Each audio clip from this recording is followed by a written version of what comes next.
Anh cứ chạy đi kệ em xem.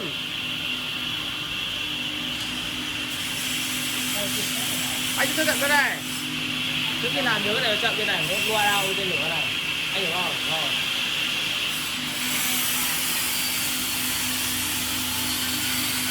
Đấy, rồi anh vặn đến sau. Anh nhớ vậy.